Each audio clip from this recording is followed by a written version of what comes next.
Em Êxodo capítulo 6, nós vemos a continuação do capítulo 5, onde Moisés estava, digamos um pouco a murmurar ou a queixar-se a Deus porque é que o tinha enviado, porque aumentaram a carga seguramente sobre o seu povo. No primeiro versículo disse o Senhor a Moisés: agora verás o que hei de fazer a Faraó, porque por mão poderosa os deixará ir. Sim, por mão poderosa os lançará de sua terra. Então vemos que aqui que Deus queria mostrar a Moisés e Arão e ao seu povo, também a Faraó e todos os egípcios, que por mão poderosa ia mostrar o poder de Jeová. No versículo 3 é um versículo muito interessante. Diz: e eu apareci a Abraão e a Isaac e a Jacó como, não diz como Deus, mas como o Deus Todo-Poderoso. E normalmente quando isto aparece é porque o seu povo tem desconfiado do poder de Deus. Então Deus se manifesta como o Todo-Poderoso e mostra o seu poder para que o povo realmente venha a confiar nele. E vamos ver que depois nos próximos capítulos vamos ver verdadeiramente o poder de Deus.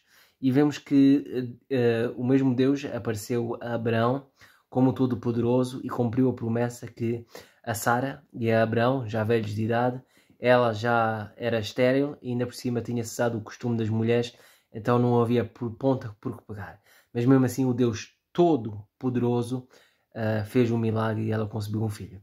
E agora aqui vemos que o povo de Deus, os israelitas e Moisés estavam a dizer: mas porquê é que fizeram isto? Isto vem mais mal do que bem. E aqui Deus diz: esperem que eu trato do assunto. No versículo 7 diz: e eu vos tomarei por meu povo e serei vosso Deus, e sabereis que eu sou o Senhor, vosso Deus, que vos tiro debaixo das cargas dos egípcios. Então este aqui é o desejo que se encontra no íntimo do coração de Deus, que Ele quer que nós sejamos o seu povo e Ele quer ser o nosso Deus. A questão é que se nós queremos que Ele seja o nosso Deus. E Ele dá uma boa razão plausível para isto. Ele diz que eu tiro-vos debaixo das cargas dos egípcios. E vemos que eles choravam, que aquilo era pesado como a morte. Eram choqueados, eram escravizados. Ele diz: eu vou-vos libertar disso. E que Deus maravilhoso, outro Deus maravilhoso podia fazer isso. É a mesma coisa que acontece connosco. Se calhar não temos as cargas dos egípcios, mas temos as cargas dos nossos pecados, das nossas preocupações, dos nossos medos.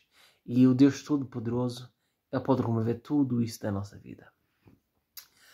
No versículo 9 diz: deste modo falou Moisés aos filhos de Israel, mas eles não ouviram a Moisés por causa da ânsia do espírito e da dura servidão.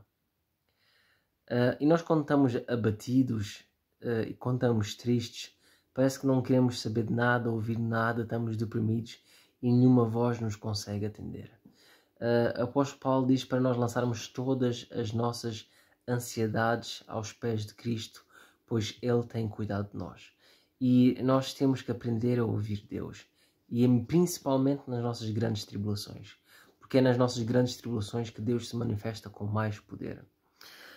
Depois no versículo 12 diz: Moisés porém falou perante o Senhor dizendo: eis que os filhos de Israel me não têm ouvido, como pois me ouvirá Faraó? Também eu sou incircunciso de lábios. E não é a primeira vez que isto aparece, é a segunda. E depois aparece a terceira vez, no último versículo. Então disse Moisés perante o Senhor: eis que eu sou incircunciso de lábios, como pois me ouvirá Faraó? Isto foi a grande luta de Moisés. Ele não queria ser enviado para falar aos egípcios, para falar a Faraó e para falar ao seu povo. E Deus tinha dito: olha, se tu não queres falar, olha, então Abraão fala por ti. Mas aqui Deus está a tentar com Moisés outra vez para ser ele a falar. Deus não desistiu de Moisés ainda. Depois temos aqui a genealogia de Ruben, Simão e Levi. E aqui é interessante, no versículo 23 diz: Arão tomou por... não, no versículo 20, peço desculpa. E Arão tomou por mulher a Joquebed, sua tia. Aqui é interessante que ainda não havia aquela restrição de se casar com tias ou primas nesta altura. e ela gerou Arão e Moisés. Então vemos que aqui Arão e Moisés eram irmãos, e depois temos também a Miriam, que não está aqui mencionada, mas lembram-se quando Moisés nasceu, ela tinha uma irmã que foi cuidar de Moisés e foi ver onde é que ela tinha ido. E os anos de vida de Arão foram 137 anos.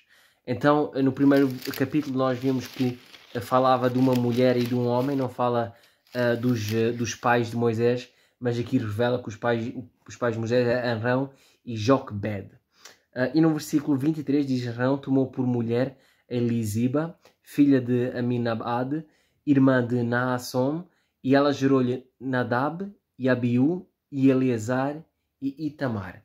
Isto aqui, agora não vamos dar importância ou ligação nenhuma, mas nós depois vamos ver, se não me engano, no livro de Levíticos, vamos ver que alguma coisa vai acontecer com estes mesmos filhos de Arão.